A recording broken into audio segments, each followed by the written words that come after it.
Na aula anterior, vimos a definição de função, tá? Junto com algumas propriedades do valor absoluto e sua relação com a noção de distância.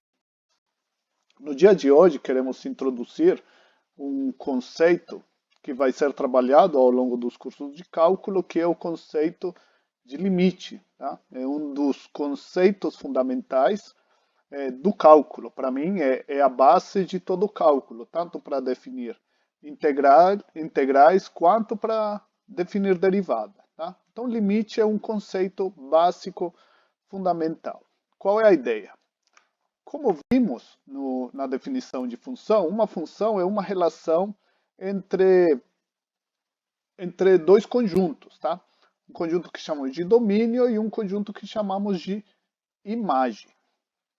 A ideia do limite é a seguinte: eu quero saber o que acontece com os valores da imagem quando eu fico perto de algum valor no domínio. Neste caso, e para vocês verem, o que vamos fazer é o seguinte. Nessas duas tabelas, tanto na tabela verde quanto na tabela azul, temos programadas duas funções. Uma função 1 e uma função 2, que vão ser representadas graficamente nesse gráfico aqui. Vamos tomar o valor 1 como referência, tá? Esse valor 1, e vamos nos aproximar do valor 1 e ver o que acontece com as imagens desses valores. Tá? Então vamos começar primeiro com valores aqui mais perto do 0, 0,5, e vamos ir nos aproximando para ver o que acontece com os valores das imagens, que vão ser apresentadas nessa parte da tabela. Tá? Depois vamos começar com valores aqui mais perto de 2 e ir nos aproximando gradativamente do valor 1 e queremos ver o que acontece com as imagens.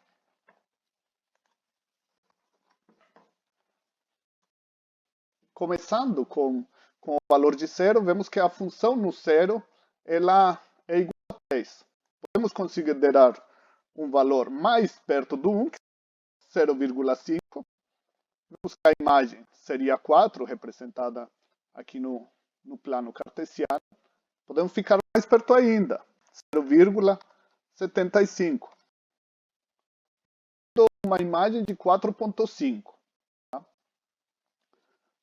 Vamos mais perto do 1. Podemos tentar com 0,9. Observem que os valores da imagem eles estão se aproximando de algum valor. E para a gente saber qual seja o valor, vamos nos aproximar cada vez mais. 0,99. O valor fica mais perto ainda do 5. Ele vai se aproximando gradativamente. Para 0,999. Se aproxima ainda mais do 5 e podemos continuar com esse processo aqui.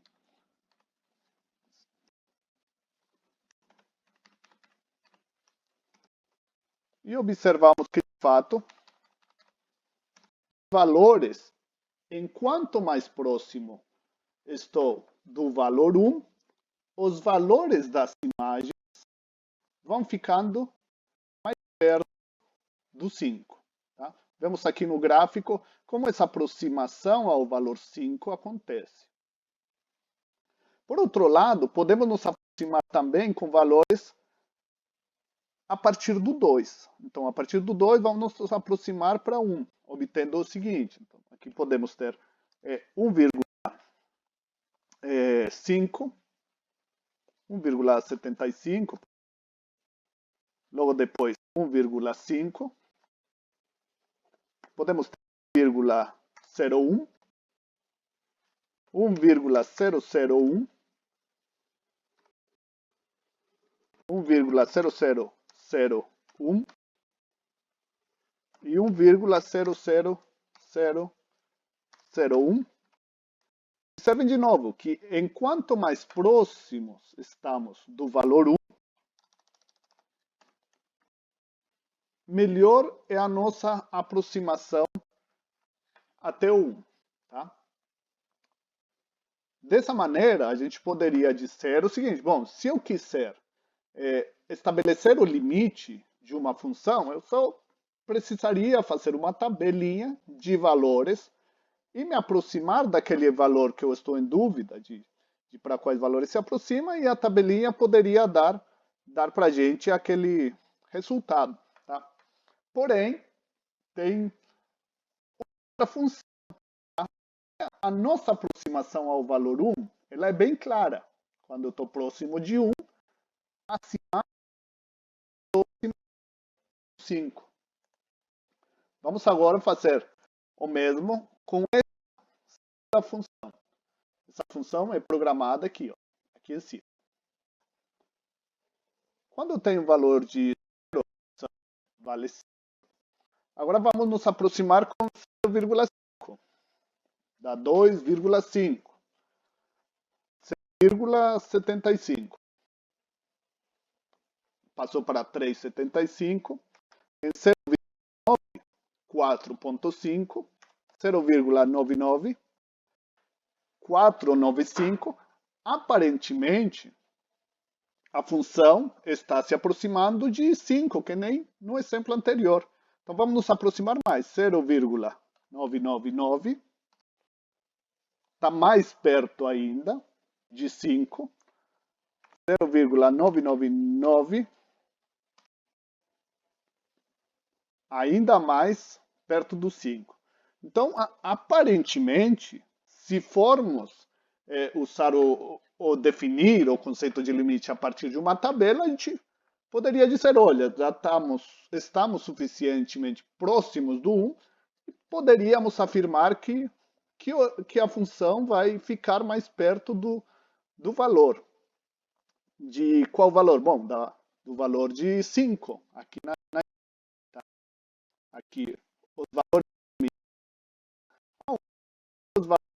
entendem supostamente para 5. Mas vamos continuar, vamos ficar mais perto ainda.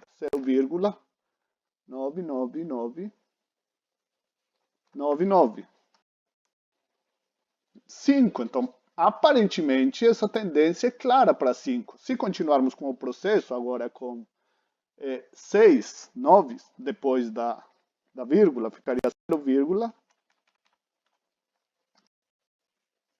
observem o que aconteceu. Eu fiz uma pequena mudança no domínio drasticamente. E o que aparentemente o limite era 5, passou agora para algo próximo de 10. Se continuarmos com esse processo, observamos então que, de fato, a função ela não se aproxima de 5. Ela está se aproximando mais do valor de 2. Tudo bem? Então, esse exemplo é muito importante para a gente estabelecer que a noção de limite não pode ser unicamente limitada a uma tabela de valores. Não adianta a gente olhar para uma tabelinha de valores e dizer, olha, parece que as imagens não, olha o que acontece aqui.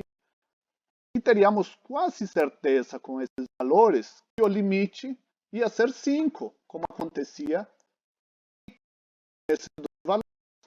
Porém, quando a gente mudou algumas casas um pouquinho mais perto do zero, do valor 1, desculpa, o valor da imagem mudou drasticamente, e estabelecendo então que o limite é 2. Tá? Então é fundamental que a gente tenha essa noção por meio de tabelas, mas ela não é nada confiável, porque mudanças pequenas no domínio podem trazer mudanças substanciais na imagem. E a gente não quer isso numa boa definição de limite. Tem um terceiro exemplo. É nessa função, eu preenchi o valor, tá?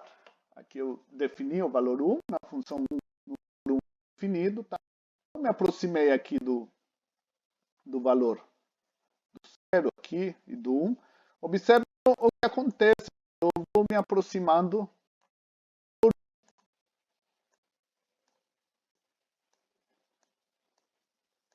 os valores parecem não se aproximar a nenhum valor. Tá?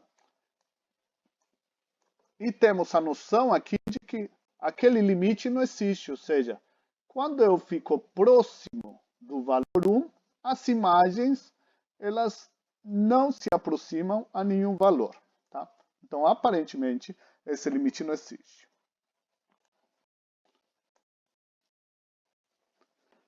Dessa maneira, então, podemos entrar numa discussão mais formal relacionada ao limite. Bom, considerando o anterior, podemos ver então que as tabelas elas não são confiáveis na hora de querer determinar limites. E nós não podemos nos fiar só dos valores do que aparenta acontecer. Por isso precisamos de uma definição formal e certeira do que seria o limite. E essa definição é conhecida como a definição epsilon delta do limite, que é a seguinte. Dissemos que o limite, quando x tende a de f de x é igual a L, se para todo valor de y, ou para todo y maior que zero, é possível encontrar um delta maior que zero, tal que se a distância que tem entre x e a é igual a delta, então a distância de f de x até o candidato a ser limite tem que ser menor que epsilon. Tá? Algumas observações importantes sobre essa definição é que esse valor de L que aparece na definição do limite, ele não necessariamente tem que ser o valor da função em A. E outra observação importante é que o valor A para o qual o x está tendendo, ele não precisa estar no domínio de f, ou seja, a minha função pode não estar definida no valor A. Mas o que significa tudo isso? Então vamos lá. Nesse gráfico eu considerei uma função f de x, y igual a f de x, um valor A que não necessariamente está no domínio da função, tá? E um valor L que não necessariamente é f de A. Observem que nesse caso eu fiz um buraquinho aqui para identificar que pode ser que essa função não esteja definida em A. Bom, então, dissemos que o limite, quando x tende a A, da função f, é igual ao valor L, se para todo epsilon maior que zero, eu consigo encontrar, então, dado um número epsilon positivo, eu consigo encontrar um intervalo em torno do valor L, que é o candidato ao limite. Tal que, para esse valor de epsilon, para cada valor de epsilon, eu consigo encontrar um valor delta, tá? Esse valor delta vai criar um intervalo em volta do valor A, tá? Lembrando que x menos A menor que delta significa todo x cuja distância até A seja menor que delta. Então, vamos lá. Aqui eu tenho um intervalo em volta do valor A. Então, para cada valor de epsilon maior que zero, eu tenho determinado esse intervalo, que é o intervalo L mais epsilon e L menos epsilon. Para cada epsilon, eu consigo encontrar um intervalo em volta de A. Nesse caso aqui, eu tenho aqui um intervalo A menos delta e A mais delta. O que acontece com esse intervalo? Bom, para todo valor de x, cuja distância até A for menor que delta, ou seja, para qualquer x que estiver nesse intervalinho aqui, para qualquer x nesse intervalo, observem o que acontece com o valor de f de x. Se eu aplicar o valor de f de x, esse valor de f de x, ele vai estar no intervalo L mais epsilon, vai estar no intervalo L mais epsilon e L menos epsilon, que não é mais do que a distância de f de x até L é menor do que epsilon. E essa daqui é a verdadeira, tá? E certeira ideia de noção de limite. A ideia matemática de limite é dada por essa definição, conhecida então como definição epsilon delta do limite. Vamos ver agora um exemplo de como funciona na prática essa definição epsilon delta. Para isso, vamos considerar a função f de x igual a 4x menos 7, tá? E nesse caso, vamos supor que o limite quando x tende a 3 é igual a 5. Posteriormente, vamos ver que de fato 5 é o valor do limite quando x tende a 3, tá? Mas por enquanto, o que eu quero é, dado o valor de epsilon igual a 0,01,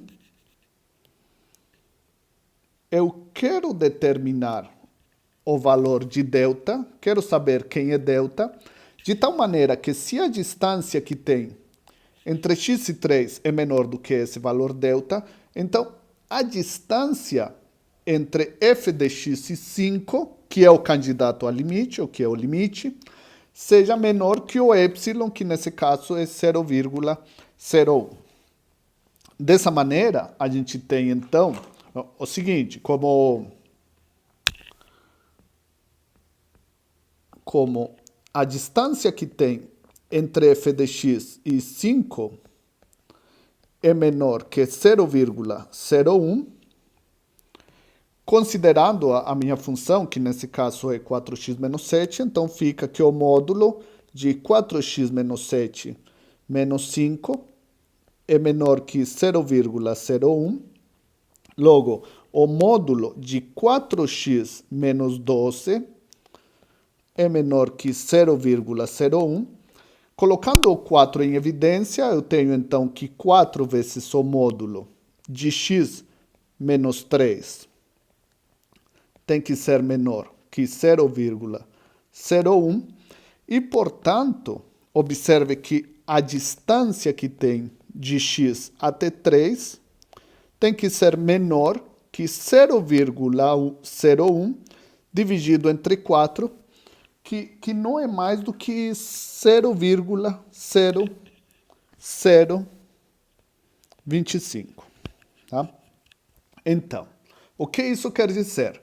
Que para que a diferença entre as imagens seja menor que 0,01, eu preciso que a distância que tem entre x e 3 seja menor que o delta, que nesse caso aqui, o valor de delta vai ser 0,025, porque quando esse valor de delta, dado por 0,025, eu tenho, se a distância de x até 3 for menor que 0,025, então a distância que tem da função f de x até o limite, que seria 5, essa distância vai ser menor que 0,01. Agora queremos ver ou provar que o limite, quando x tende a 3 de 4x menos 7, seja de fato igual a 5. Vamos lembrar. O que significa que o limite, quando x tende a 3, de 4x menos 7 seja menor que 5? Significa que para todo epsilon maior que 0, significa que para todo epsilon maior que 0, eu consigo encontrar um valor delta, que eu não sei quem é, mas existe um valor de delta, também maior que 0.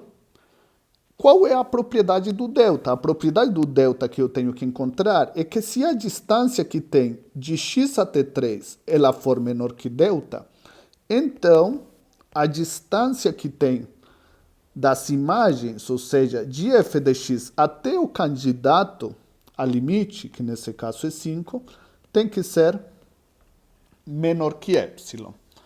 Tá? Então, o primeiro passo, então, é encontrar aquele valor de delta.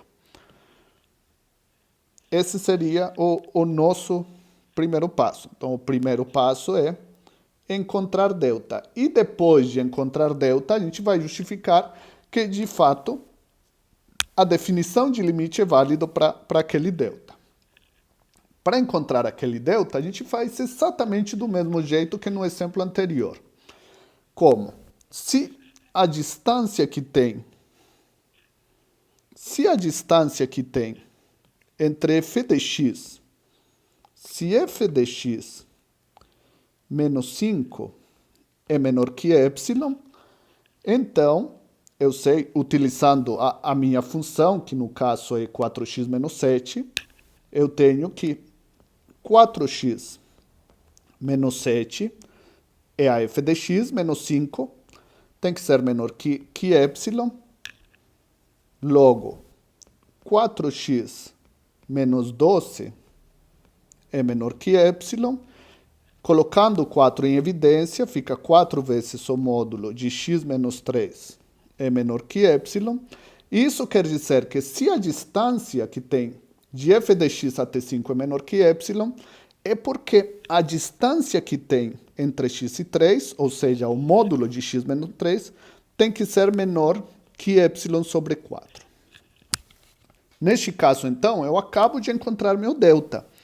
O meu valor de delta é epsilon sobre 4. Por que epsilon sobre 4? Porque, nesse caso, se a distância entre x e 3 é menor que epsilon sobre 4, então a distância que tem de f de x até 5 é menor que epsilon. Vamos ver se isso funciona de fato? Ou seja, vamos verificar que delta satisfaz a definição. Então, eu posso dizer assim, ó, dado epsilon maior que 0, seja delta igual a epsilon dividido 4. Neste caso, se a distância que tem de x até 3 é menor que delta, que é epsilon sobre 4, temos que verificar que a distância da imagem até 5 é menor que epsilon. E, de fato, f de x menos 5, ou seja, a distância que tem de f de x até 5 é igual a 4x menos 7 menos 5, que não é mais que 4x menos 12, que é igual a 4 vezes x menos 3, e como o módulo de x menos 3 é menor que epsilon sobre 4, então isso vai ser menor que 4 vezes epsilon sobre 4, que é igual a epsilon. Então, observe que o que foi obtido é que se a distância entre x e 3 é menor que epsilon sobre 4, então a distância da imagem f de x até 5 é menor que epsilon. E isso vale para qualquer valor de epsilon, sem importar quão pequeno ele pode ser. Vamos ver agora um exemplo de uma função onde o limite não existe.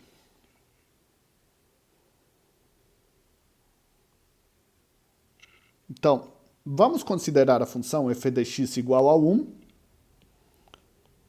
Essa função vale 1 sempre que x for maior que 1. E essa função vale meio sempre que x for menor que 1. Graficamente, essa função aparenta da seguinte maneira. Se aqui tivermos os eixos, y e o eixo x, aqui em algum lugar temos o valor de x igual a 1.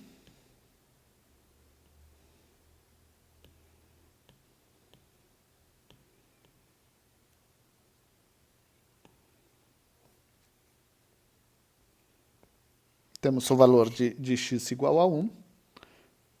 Aqui é y igual a 1 e aqui em algum lugar temos o y igual a meio.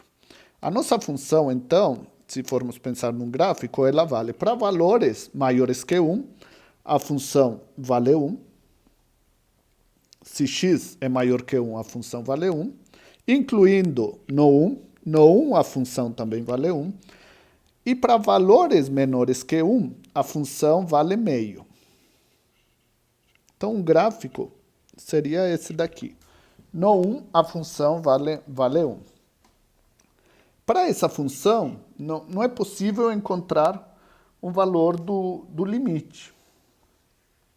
Por que isso acontece?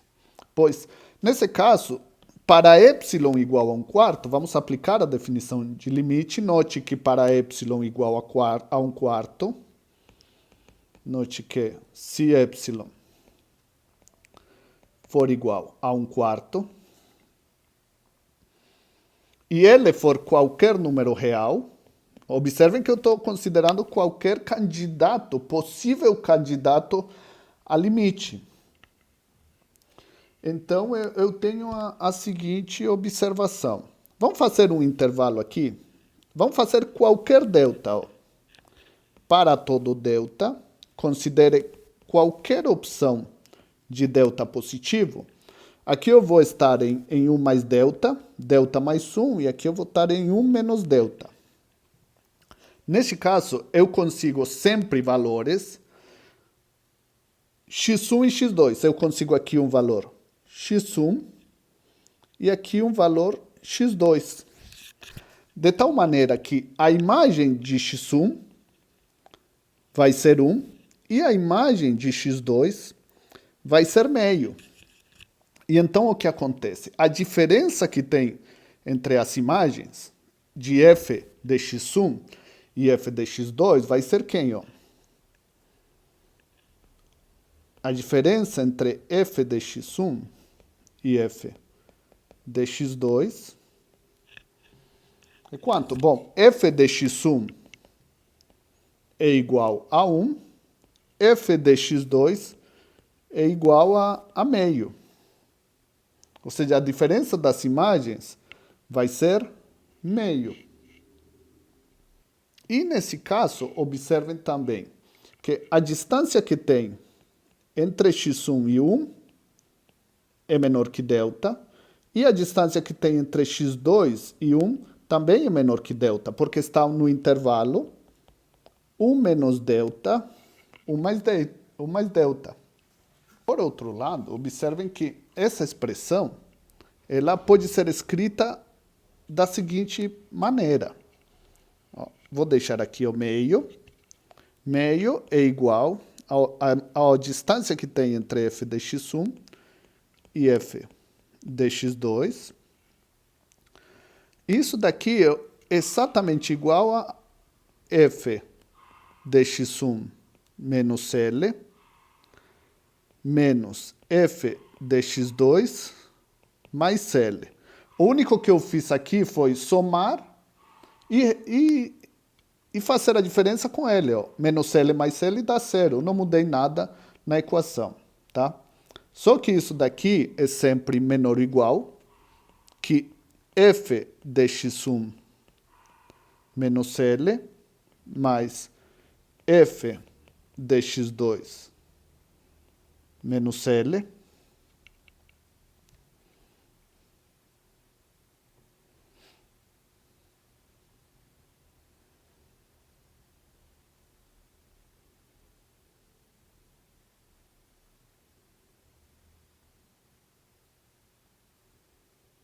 que no caso em que o limite existisse, então isso daqui teria que ser menor que 1/8 mais 1/8, que é exatamente igual a 1/4.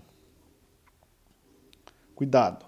Isso quer dizer que se o limite for L, então a distância entre f de x1 e L tem que ser menor que 1/8, tem que ser menor que y para todo y, e f de x2 menos L também tem que ser menor que 1/8, para y igual a 1/8. essa soma dá 1/4. E observem o absurdo que a gente chega aqui. Ó. Resulta, então, que 1/2 é menor que 1/4.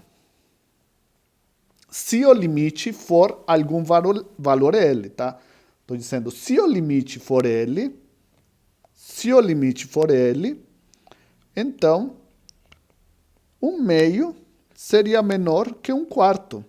Isso daqui, isso não pode acontecer. Isso não acontece. Portanto, a única conclusão é que o limite não pode ser L. Logo, o limite não pode ser L. E L é qualquer número real. Ou seja, não vai existir nenhum número real que seja o limite quando x tende a 1 daquela função. Portanto, podemos ver como a definição de limite também é muito boa para a gente estabelecer quando um limite não existe. Posteriormente, na próxima aula, vamos ver uma ideia de limite lateral. Tá? E com limite lateral vai ser muito mais claro o porquê esse limite não existe, mas isso vai ficar mais claro na próxima aula. Bom, para ajudar ao cálculo de limites, tá? Já que a definição epsilon delta, gente, essa definição, ela é uma definição teórica, tá? Ela é uma definição necessária para trazer rigor à ideia de limite, para não dar brecha a erro que nem acontecia com a tabelinha. Porém, ficar provando ou calculando limites por epsilon e delta é totalmente inviável. Tendo em conta isso, então, existem teoremas que ajudam a calcular limites, sem necessidade de ter que estar aplicando a definição epsilon delta. Obviamente, esses teoremas são provados a partir da definição epsilon delta, mas a aplicação deles nos problemas práticos não faz necessário o fato de a gente ficar se perguntando, dado epsilon, quem é o valor de delta? Essa é uma ideia bem conceitual. Tá? Então, eu vou fazer alguns teoremas básicos, os principais, mostrar para vocês, e vou provar 2 deles usando a definição epsilon delta, para ver que, de fato, ela funciona para estabelecer as regras iniciais do jogo. Tá? O primeiro é a função constante. Quando eu tenho a função constante, então o limite da função constante é a mesma constante. Como a gente prova isso? Utilizando a definição epsilon delta. Neste caso seria assim, ó, dado epsilon maior que 0, temos que encontrar um delta. Neste caso, é o mais simples de todos. A gente pode considerar para todo epsilon, podemos considerar delta como sendo 1. O número igual a 1, que obviamente é positivo. Por quê? Pois, se x menos 1, pois, se a distância que tem entre x e a for menor que 1, então, essa setinha vai significar, então, para a gente, f de x menos c, que é exatamente igual ao módulo de c menos c, que é igual a 0. E 0 é sempre menor que epsilon, tá? Dado que o epsilon é um número positivo. Então, essa talvez seja a prova mais simples entre todas da noção de limite usando epsilon delta. Mas o que tem que ficar claro é que o limite da função constante para qualquer valor de a é a mesma constante, ou seja, é o valor da função, que nesse caso é constante igual a c. Temos agora a função linear, bem conhecida por todos vocês. Tá? Esse teorema, ele afirma que se você quer calcular o limite de uma função linear, o único que você tem que fazer é substituir na equação linear, o valor ao qual você está atendendo. E esse vai ser o valor do limite, tá?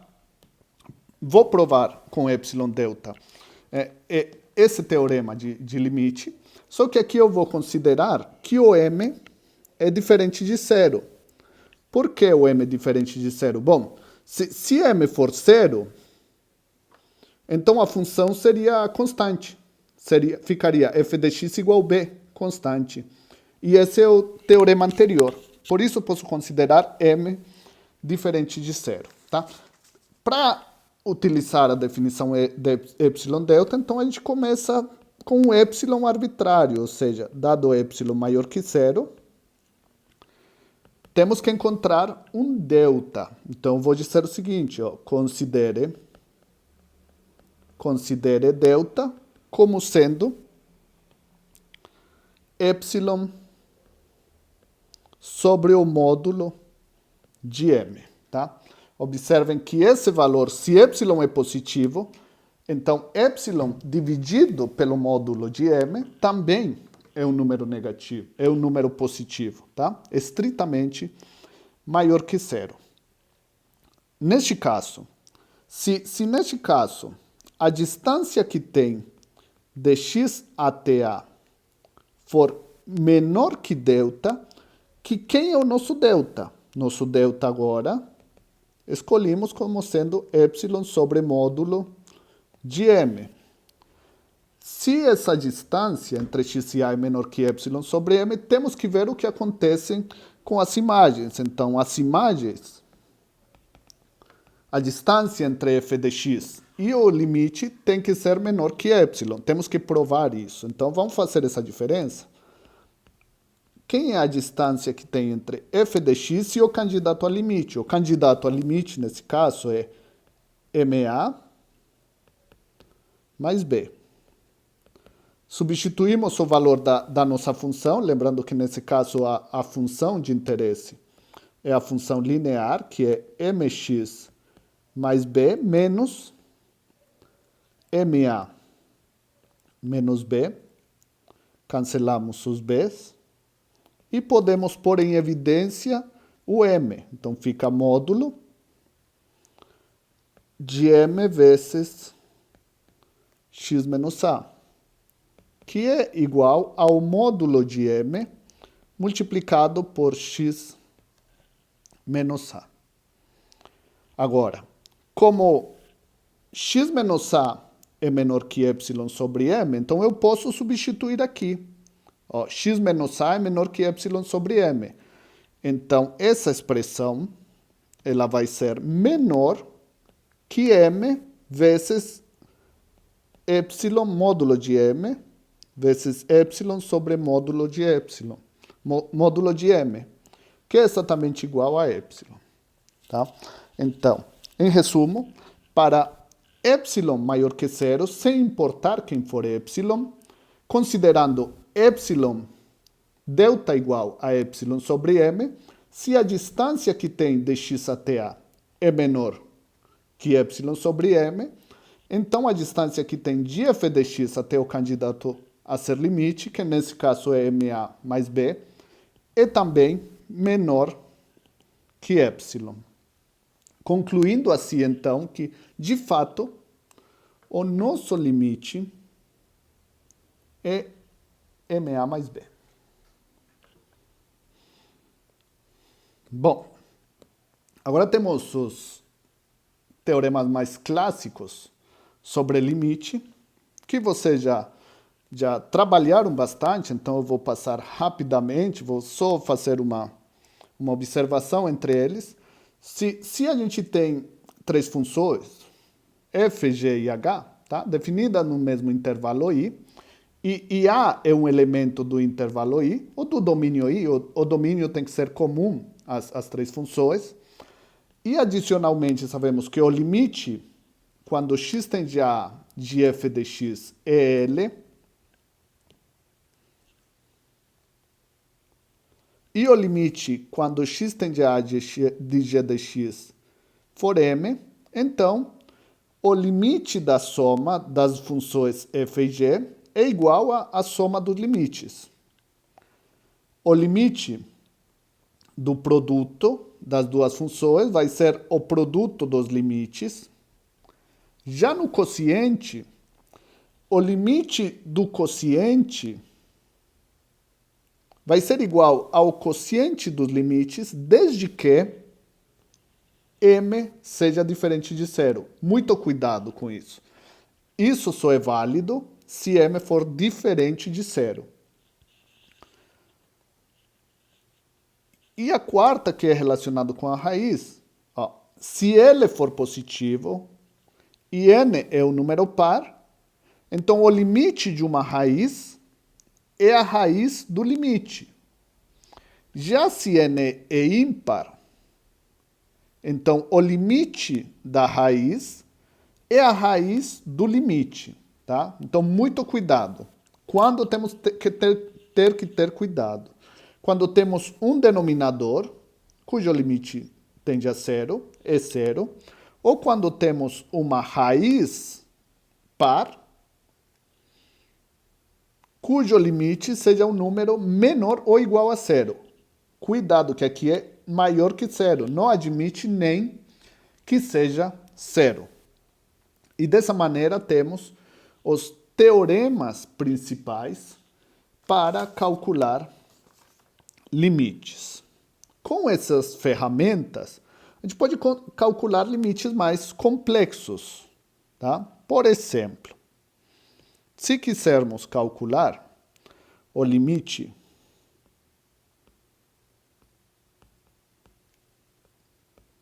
quando x tende a 1 de x² mais x mais 1 dividido x² menos 3, por exemplo, não precisamos ter que fazer definição epsilon delta, porque temos esses teoremas que vão facilitar o cálculo do nosso limite, tá? Nesse caso, quem é a função f de x? Lembrando, isso aqui parece o limite de um quociente, né? Que seria o limite, quando x tende a 1, de uma f de x sobre g de x. Então, temos que ver quem é o limite da f de x e quem é o limite da g de x. Vamos começar pelo numerador. O limite, quando x tende a 1, de x² mais x mais 1, vai ser igual a quem? Vai ser igual a 1 ao quadrado mais 1 mais 1, que é igual a 3. Então, tá tudo bem, o limite da função numerador existe. O limite, quando x tende a 1, do denominador, que seria x² menos 3, é igual a 1 ao quadrado menos 3, que é igual a menos 2. Observem que o limite do denominador ele é diferente de zero. Portanto, podemos concluir que o limite que queremos, isso daqui vai ser o limite, quando x tende a 1, de x² mais x mais 1 dividido por x² menos 3 vai ser igual ao limite do numerador, vai ser o limite,